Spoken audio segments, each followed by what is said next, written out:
to say thank you for all of your years of service and just your commitment to the education profession.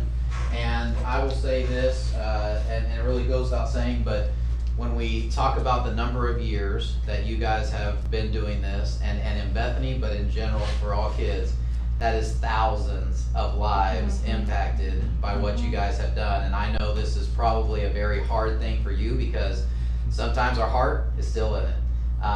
But we know it's time. And I think I've talked to all of you, and I think I know that's the case for you guys. But just to reflect on the number, the thousands and thousands of children that you guys have impacted is just amazing to think about. And that's why we wanted to have you here before the board to say thank you, thank you, thank you so much for all you've done. And congratulations on your retirement as well.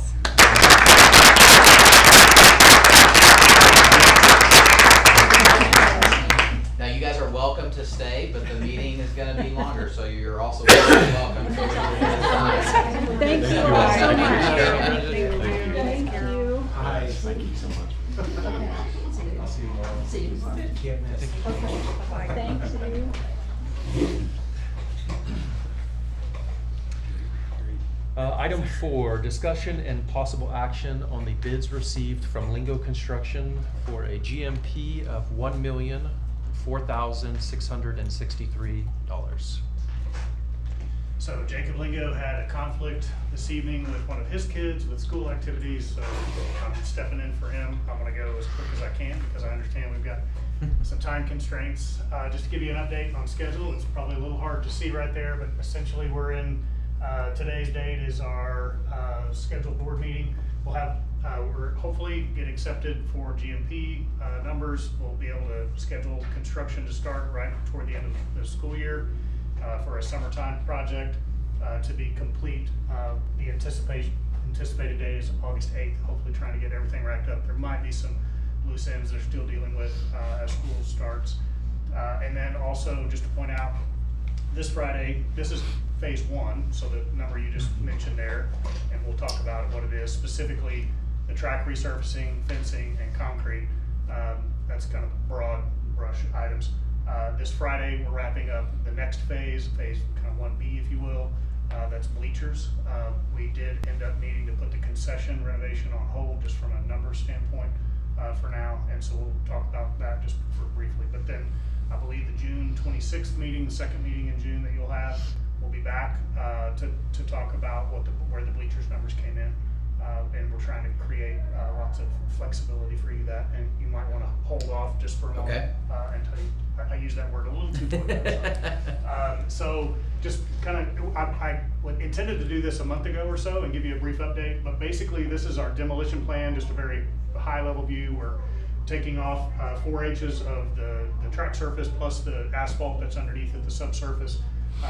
So, you know, we talked about 2 inches at one point, and just talking about warranties and everything, everybody decided 4 inches was better off. And then basically prepping the areas around it. That track has a lot of uneven edges in all kinds of the inside areas and the outside areas. So if I can't see it from there probably, but there are certain little spots that we're doing some extra excavation, extra demolition to be able to create a more true and accurate oval for the surface. And then coming back in with our new track surface. So I think there were some samples being passed around that Dane brought in. When we did the bidding, we used, I think there were 4 different track surfacing companies that did the project. We had bids from all 4. One of them was kind of under another number, so it was high anyway, so it got tossed. And then this is from a company called Geosurfaces. We bid all 3 of those. Those are 3 different levels. So you've got impervious, pervious, and then the one that's, I think it's 1, 2, 3, we've got marked on there. The third one is the higher level. It's not the highest level. There's one higher level above that that's typically used for Olympic type track and fields. And so we wanted nice, but we didn't need to go to that extra level. And so if you think about warranties on those, if you start at the 1 that's marked on there, that's kind of a 7 to 8, and then there's an 8 to 9, and then there's a 9 to 10. And so the numbers that you mentioned represent that number 3 option. We were only able to go with that option because Geosurfaces had a lower bid at that option. Their bid for the numbers 1 and 2 was actually higher than the next low. but when we jumped up to this better surface, we ended up actually going to a different company than we would have gone with had you chosen, or had we had kind of all agreed that number 2 was better. Nobody really wanted the number 1 option. We were really going back and forth between 2 and 3. And we all, I think everybody at the conversations we've been involved in, the third one there, the better one, is definitely the way to go from the standpoint of performance, shin splints, I mean, all of those things that you try to factor in. So this includes the resurfacing. When I say side concrete, that's kind of a big picture, but it includes sidewalk, perimeter edging around this west end of the track. It does include the pad for the south visitors area, and then it includes an expansion of the concrete pad for the home side bleachers and some additional sidewalk paving around there. And then also perimeter fencing. So perimeter fencing, not all the way around, but basically where we need to separate the track from visitors that might be coming around, so that you don't have crossover of athletes and visitors, you know, trying to run. And so the other thing it includes, which is actually under the asphalt company's sub, which I know you don't have all the details of the numbers, but what's out there now, you've got track and asphalt that kind of just bleeds off the sides to the outside and bleeds off the sides to the insides, and we think that's part of what's causing the cracking, because it has nothing to really hold it in. So in our detailing, I think I've got a picture of it right up here. Again, we've got essentially concrete curbs that you would see on a sidewalk curb or a street curb. Similar to that, it's about 6 inches wide. I think it's 6, right? 6 inches wide, about 12 inches deep on one side, and then it actually forms a part of the sidewalk on the other. That acts as a barrier essentially for the materials so that we're not going anywhere, and it helps to retain and keep that pure circular form around the edges of the track. So that is included in the numbers right now as well. So I think that's a big improvement. Real quick, Troy, so the curbing, the concrete curbing that's around there, that's new, or you're using the existing? There is no concrete curbing. Oh, there is no concrete. That's there. Okay, thank you. So that's one of the reasons we think that the track is kind of sloughing a yeah, little I've bit, seen is that. because there's just nothing to hold it all in place. So water gets into the cracks and then it begins to expand. and Are you contract. doing curbing on the inside? Yeah, so this is the inside curbing right there. So Okay. that's about 6 inches wide, about 12 inches deep, all the way around the inside. And then on the outside, the curbing actually it transitions to the sidewalk.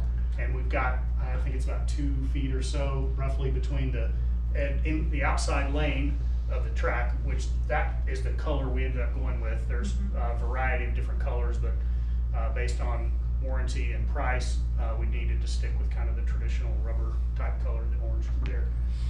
But there's 2 feet or so between the outside edge of the track and the fence, so that if you're running, you're not, scraping your elbows. Plus, typically, athletes tend to run on the inside as much as they can near the line. So you've got anywhere from probably 3 to 4 feet between you as a runner and the fence on the edge. So does that answer your question? So now, so that is the GMP that we're asking for approval tonight to proceed with. Phase 1B, which is kind of what we're working on finishing up this Friday, is bleachers. So we needed to create lots of flexibility to be able to give the school district options. And so now I think Dr. Billis is going to give you some feedback on the flexibility that we're trying to create. Yeah, so amongst this conversation, we kind of started another conversation with SNU, and part of that was playing potentially soccer games at the football field, which currently doesn't have soccer lines on it, and took a little bit of kind of having some conversation to kind of see if they would maybe look at that option.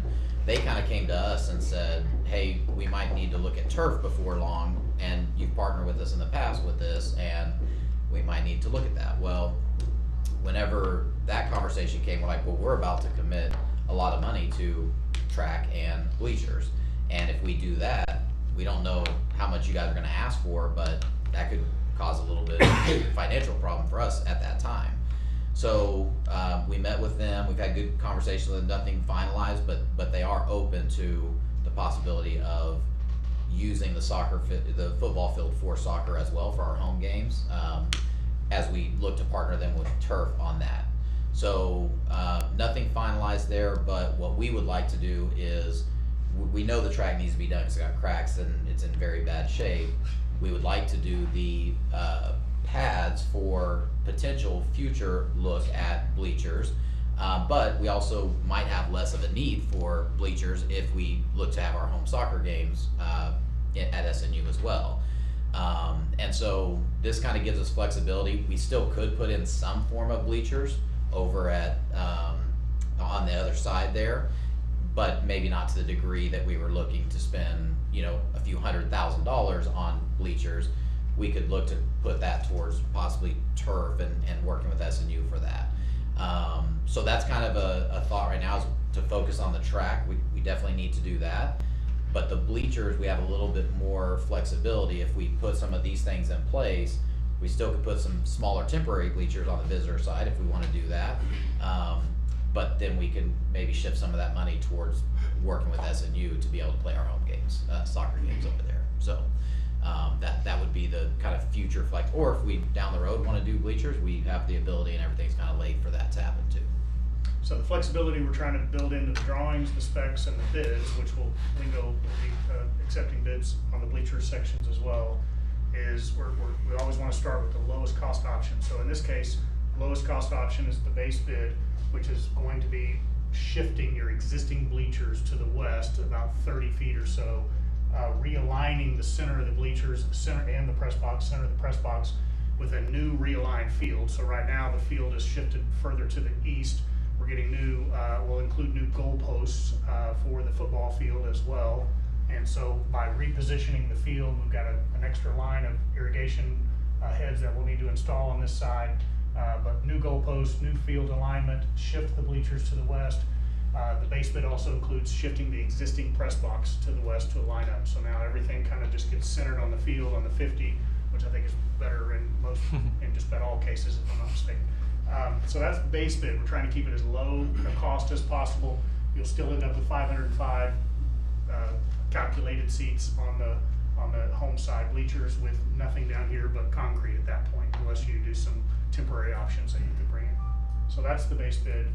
The second option that we're looking at is new bleachers. So shifting the existing bleachers down here like we've been planning, new bleachers on the home side, and then the new bleachers, there's so many different variables, but we're gonna do an option for steel, like galvanized steel, L-angle type bleachers, and then reuse the existing press box. So we would get new bleachers, but shift the press box. Another option is new bleachers and have a new press box relocated. So that's a kind of a sub number in one of these options. The new bleachers seat around 680 is the target that we've been trying to hit. And then another option would be to go from steel to aluminum. And so same idea, we're relocating existing bleachers, new bleachers on the home side. In this case, we also have an option for aluminum new bleachers, reuse existing press box, aluminum new bleachers, new press box with that particular company. And then the other option, which I didn't get into on here, but some of the bleachers you can have open. You've been in bleachers where you can drop your phone and it falls down into the Neverlands down below. That's the lowest cost option, but then you also have an upgrade where you can fill all that in with steel or aluminum to prevent that. So we're gonna get probably about 7 or 8 different prices from the contractors that then we'll be able to, based on the direction that we get from the district about your negotiations with SNU. Do we want to go that route and not do this, basically stick with the base bid in this case? Or do we want to not do what you're talking about doing at SNU and go ahead and work on new bleachers here? And then at that point, we've got about 6 or 7 options that we can pick from a price point, depending on where we need to be. And I think, this was kind of just a big picture view of what Lingo's pricing came back at with the different bids.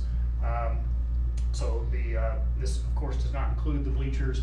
The subcontracts total about $872, and then you've got the construction management, permits, temporary, general liability, builder's risk, and then you've got, Lingo has a contingency that's about 3% plus a fee of about 5%.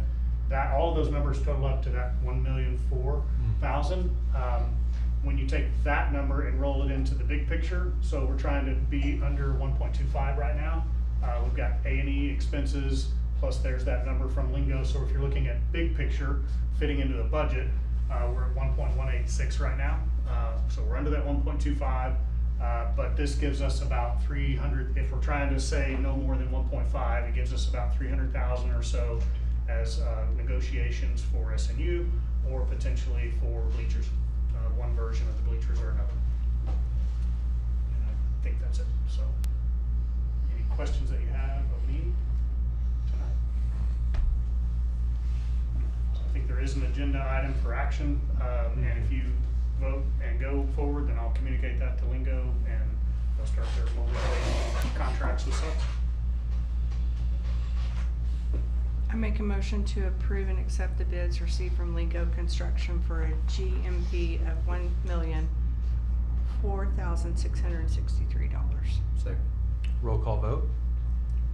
Palmer, Yes. Wallstead, Yes. Yates, Yes. Pettit, Yes. Jaggers. Yes.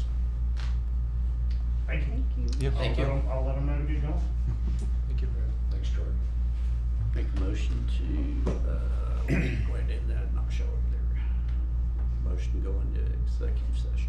Second? Roll call vote? Palmer, Yes. Wallstead, Yes. Yates, Yes. Pettit, Yes. Jaggers. Yes.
I can You can keep change up with them it. for you, so.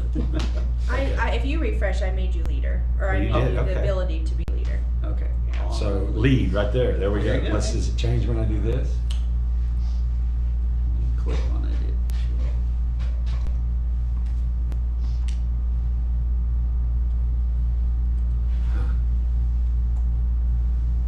Leading. There we go.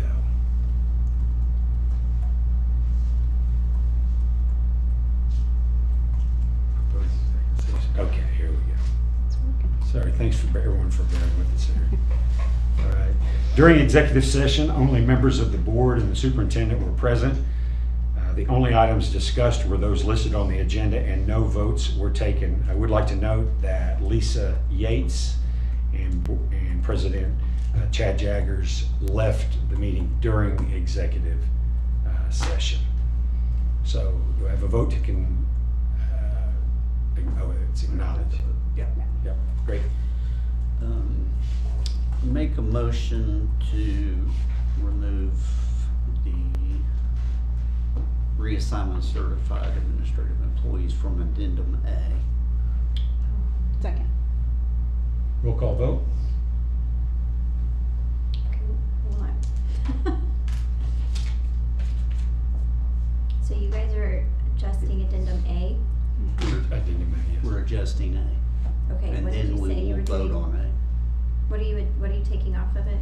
the last section. Certified employees? Keep Reassigning. Yeah. I'm writing it for you. Thank Get you. it later. Oh, sorry. I've got it for you. We'll do it later. Okay, sorry.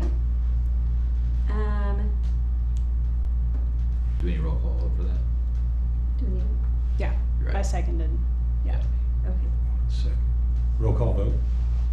Palmer? Yes. Well, Pettit? Yes. Wallstead? Yes. Okay, sorry. Okay, We'll get there. now, get back to read the screen. Item 7. Yeah, no.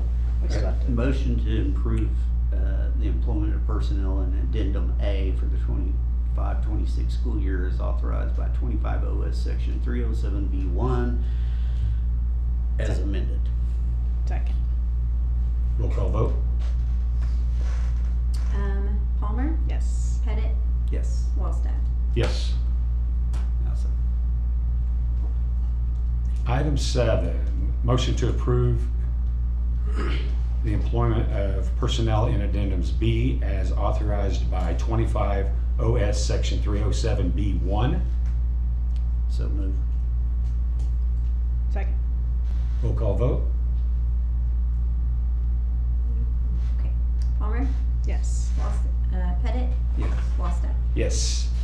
Item 8, motion to approve the employment of personnel addendum C for the 25-26 school year as authorized by 25 OS section 307B1.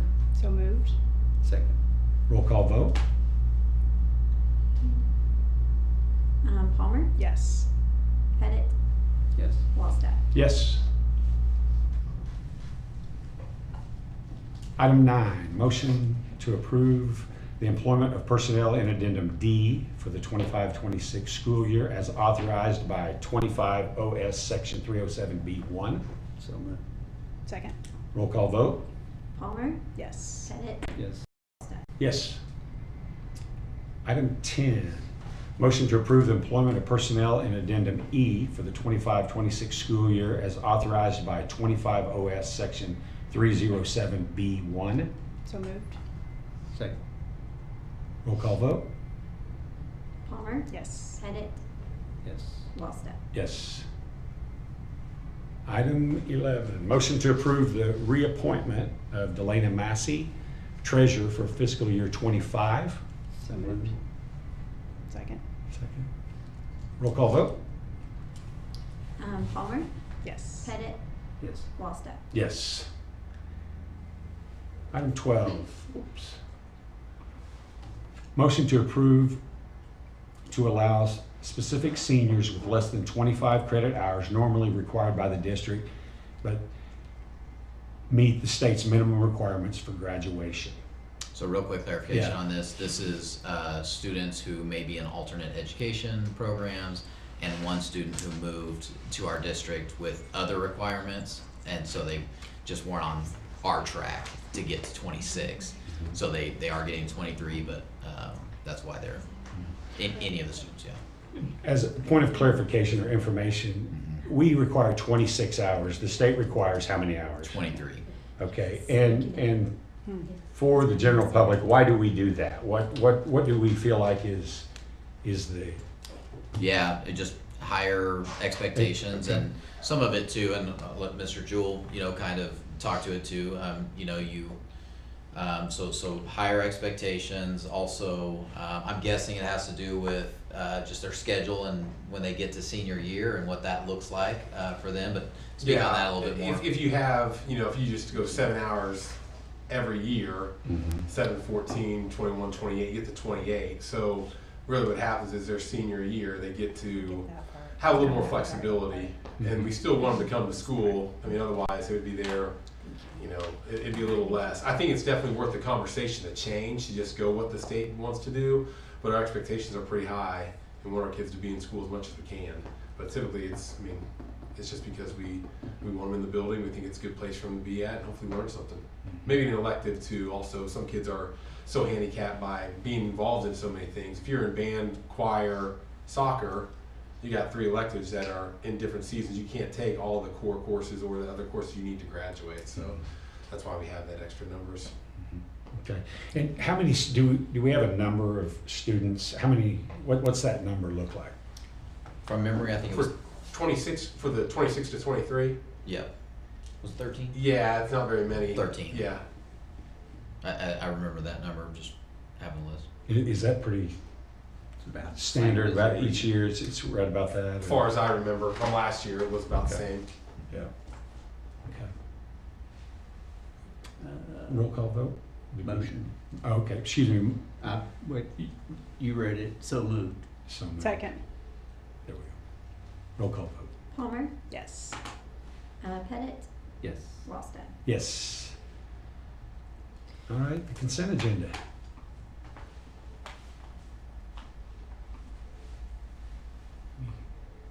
Any questions?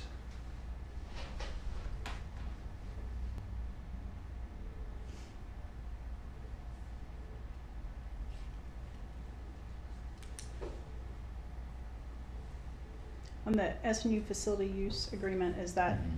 just the same thing without any changes? Or no, this was the one for using the grounds. Yeah, yeah. So it's just Okay. using the That's grounds right. for that one day. Yeah, that one. Yeah. Okay, Yeah. great. And all the other ones are just normal renewals here. Mhm. It's like E-rate, VM monitoring. Oh, well,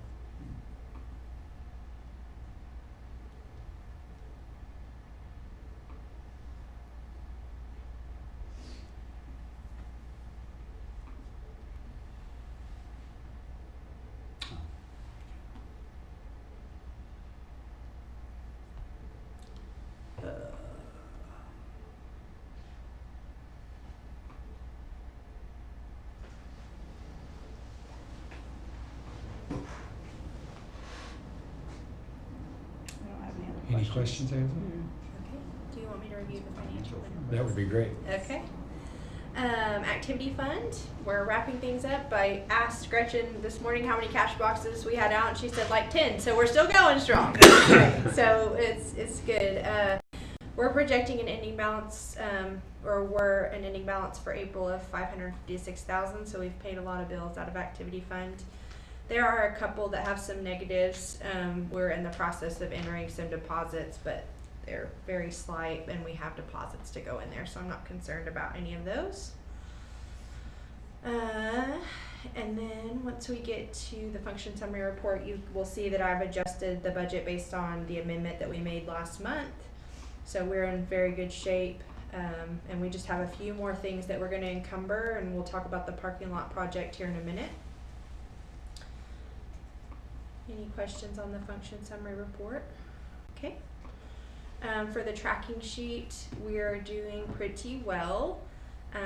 We've gotten in a lot of our revenue. We're still waiting on the state aid, which is normal for this time. We get it once a month, and we will get it all by the end of June.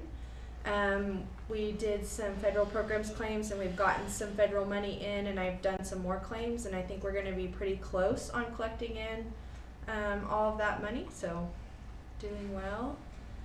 And then our projected carryover, if we get all the revenue we have in and all of our expenses stay similar, is 4.28 right now, and we're going to shoot for about 4 million this year, so we're on track there. Any questions for me?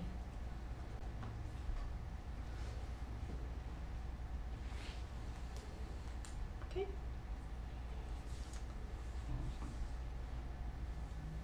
Motion to approve the consent agenda. Second. Roll call vote? Palmer, Yes. Pettit, Yes. Wallstad. Yes.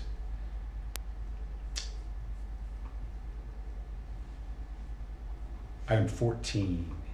Any questions about encumbrances? Let's see.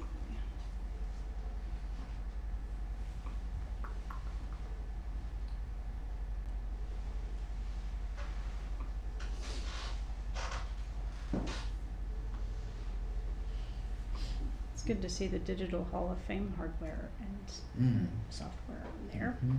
That's exciting. Very exciting. Yeah, yeah. Got a good plan for that. Yeah, look forward to seeing that. Okay. Motion to approve the encumbrances as presented. Second.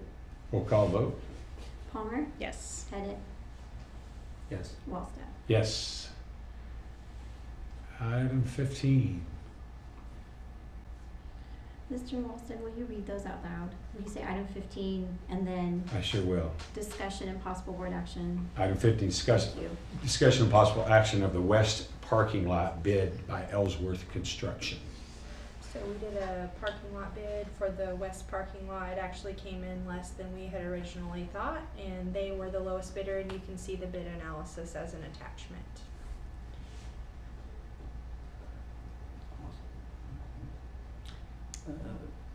Motion to approve the bid on the lowest bid on the Ellsworth construction. What happens there?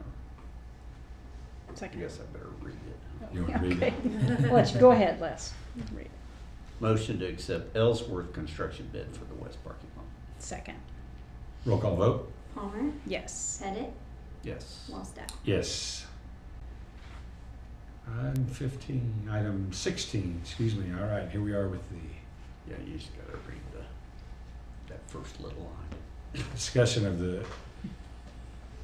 the revisions of the following board policies, CBBBA through GKF.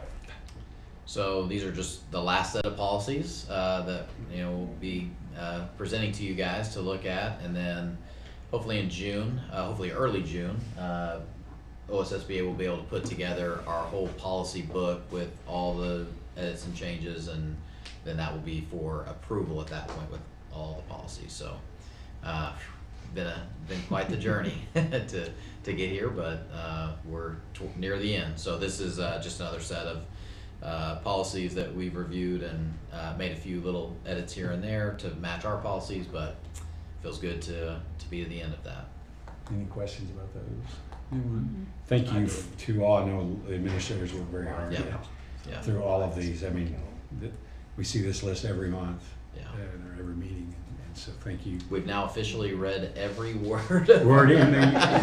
that will be in our policy book, so yeah. It's a lot. That's awesome. Item 17, discussion of possible action on the addition of an adjunct teaching position with the certification in the area of science for teaching high school chemistry position requiring board approval from the OSDE for certification in chemistry. So there's just accreditation. Needed this for For accreditation. accreditation.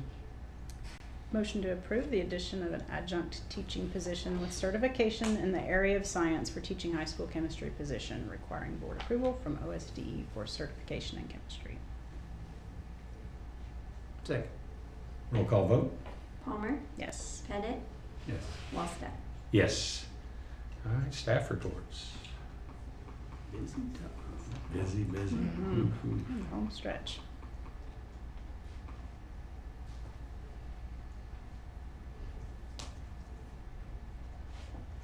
Family fun night was great. It was a really fun event.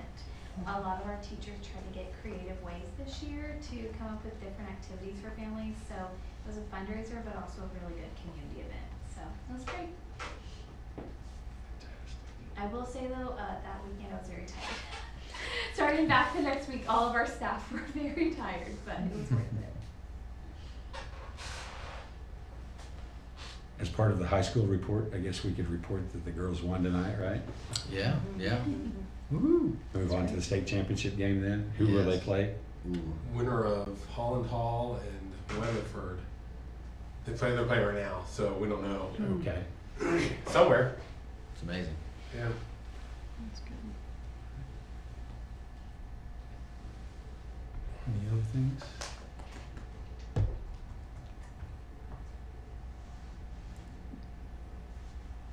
Anything else?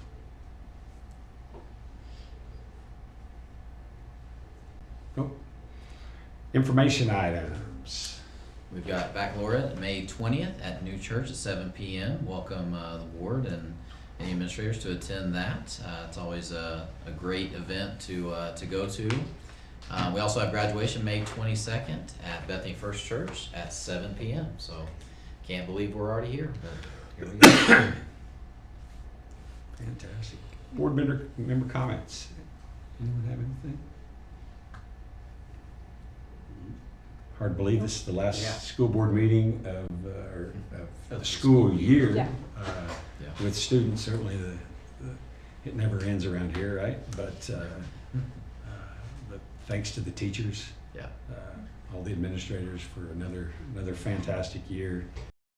The arts, all the performances, the athletics have been spectacular this year, as we see tonight, and we'll see later this week with baseball going to the state baseball tournament. Just a lot of things to celebrate around here. So Yeah. anyway, superintendent report. Yeah, so celebration is kind of a new one as well, but congratulations to our whole community and fine arts programs for receiving the Best Communities for Music Education Award. This was a great indication of the value and success we've had in our fine arts programs, but this is a big one, kind of another national award that you can apply for and very few get, but it's indicated by the investment the district makes financially, staffing, the success of the program. There's a whole lot of criteria that goes into the selection, and I think it just shows this community's commitment to our fine arts programs and what we've invested in those, and the results that we're getting from that investment, because it all kind of goes into that award. So look forward to sharing a little bit more about that in the future. We also had our first senior decision day, and that was a good way to showcase the decisions our seniors have made for their future, and replace senior awards, which focus more on scholarships and where maybe a few students are going. So love the change that brought, and also the fact that other students got a chance to see those decisions that seniors were making while that was being presented. It gets them thinking about, okay, yeah, this is coming. I need to maybe be thinking for myself, which route am I going? And so that was a great first event, and I look forward to more like that. We had a great district financial audit. Congratulations to the business office team for that. Also want to thank our parents and community for an awesome teacher appreciation week that we had. Also had a great cookout, staff cookout to celebrate Teacher Appreciation Week, and certainly we know teachers are the heart and soul of everything we do, and they're the ones in the classroom, and so it's a big week to show our appreciation to them, and our parents and community always step up to show them that. We appreciate that. And as we've mentioned, activity success has been maybe unprecedented this year, maybe unprecedented for a lot of places, but we continue to have that success. So most recently, track had many athletes make it to state and compete recently. The boys golf team made it to state, just finished up today. Girls golf was state runner-up. The baseball team made it to state and plays on Thursday. Soccer, both boys and girls are playing tonight. We know the girls won and they're going to state. And we hope to get good reports and then maybe make it over there here in a little bit to hopefully get our boys there as well. But both teams just make it this far. It's been a great run, fun to watch. We're just so proud of, throughout the whole year, all of our student athletes and the accomplishments that they have and our coaches with them through our program. So it's been a lot of fun to watch this year, and it's been an amazing run. So I want to shout out those most recent accomplishments, which are just as great as what we've had all year. So, and that is my superintendent report. Fantastic, thank you. We are adjourned.